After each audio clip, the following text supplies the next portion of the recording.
భూమి మీద నుంచి దాదాపు 22,000 అడుగుల ఎత్తులో, సముద్ర మట్టానికి సుమారు 7,000 మీటర్ల ఎత్తులో హిమాలయాల మధ్య ఎన్నో రహస్యాలను తనలో ఇముడ్చుకోవడమే కాకుండా హిందువుల ఆరాధ్య దైవమైన పరమశివుడి నిలయంగా పేరొందిన ప్రాంతం కైలాస పర్వతం.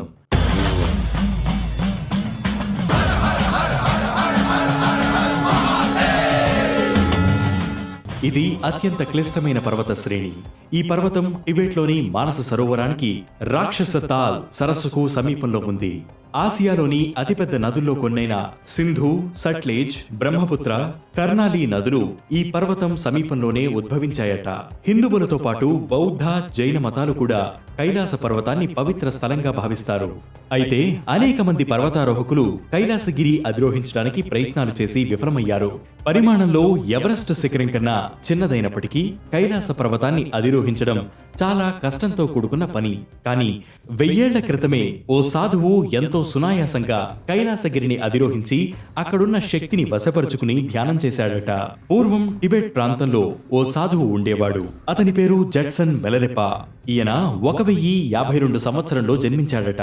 అయితే మెలరెపా జన్మించిన కొద్ది రోజులకే అతని తండ్రి మరణిస్తూ తన ఆస్తిని తన సోదరుడికి అప్పగించాడట. మెలరెపా యుక్త వయసుకు వచ్చిన తర్వాత ఆస్తిని అతనికి ఇవ్వాలని తెలిపాడట. కానీ మెలరెపా పినతండ్రి స్వార్థ బుద్ధితో ఆస్తిని మెలరెపాకు ఇవ్వకుండా ఇంటి నుంచి బయటకు గెంటేశాడట. అప్పుడు మెలరెపా తనకి అన్యాయం చేసిన వారిపై కక్ష సాధించడానికి తాంత్రిక విద్యను నేర్చుకుని తన పినతండ్రి కుటుంబంపై పగ తీర్చుకున్నాడట. కొంతకాలానికి మెలరెపాకు తాంత్రిక విద్యను నేర్పించిన గురువు చనిపోతూ క్షుద్ర పూజలు చేయడం వలన పాపాలు కలుగుతాయని, దేవుని సన్నిధానానికి చేర్చబో అని మెలరెపాకు చెప్పాడట. ఓ మంచి గురువును చూసి నీ జన్మకు పరమార్థాన్ని తెలుసుకోవాలని మెలరెపాకు హితబోధ చేశారట. అప్పుడు మెలరెపా ఆధ్యాత్మిక మార్గాన్ని ఎంచుకున్నాడని పురాణాలు చెబుతున్నాయి.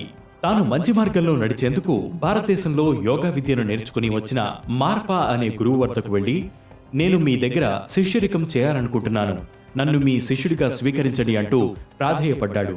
అందుకు ఒప్పుకున్న మార్పా ఓ షరతు పెట్టాడట. ఓ ఏడాదికి సరిపడా ధాన్యాన్ని సంపాదించాలని మెలరెపాకు చెప్పాడట. దాంతో మెలరెపా ఒక్కరోజులోనే భిక్షాటన చేసి ఏడాదికి సరిపడా ధాన్యాన్ని తీసుకువచ్చి మార్పా ఇంటి ముందు ఎత్తిపోశాడట. ఇది చూసిన మార్పాయ మెలరెపాపై ఆగ్రహం వ్యక్తం చేశాడట. అప్పుడు మెలరెపా తన గురువుని క్షమించమని అడగగా, నువ్వు బయట పనులు మాత్రమే చేయాలి, నీకు ఇప్పట్లో జ్ఞానబోధ చేయలేనని మార్పా చెప్పాడట. దాంతో మెలరెపా వ్యవసాయం చేస్తూ కాలాన్ని గడిపాడని చరిత్ర చెబుతోంది. ఏళ్లు గడిచినా మెలరెపాతో తన గురువు మార్పా కఠినంగా ప్రవర్తిస్తుండటంతో మెలరెపా తీవ్ర మనస్తాపానికి గురై ఆత్మహత్యాయత్నం చేశాడట. అది తెలుసుకున్న మార్పా, ఇప్పుడు నువ్వు నిజంగా పశ్చాత్తాపపడుతున్నావు, నీకిప్పుడు జ్ఞానబోధ చేస్తానంటూ చేరదీశాడట. కొన్ని రోజులు జ్ఞానబోధ చేసిన తరువాత మెలరెపాని కైలాస శిఖరం పైకి వెళ్లి ధ్యానం చేయాలని సూచిస్తాడు.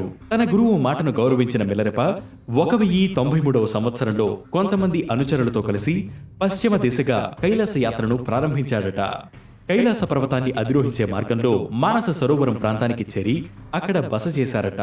అప్పుడు అక్కడ నరోవన్ అనే బౌద్ధ మతస్థుణ్ణి మెలరెపా కలుస్తాడు. అప్పుడు నరోవన్, మీరు ఇక్కడికి ఎందుకు వచ్చారు అని మెలరెపాని అడగగా, కైలాస పర్వతం మీద ధ్యానం చేయడానికి వచ్చానని మెలరెపా సమాధానం చెప్తాడట.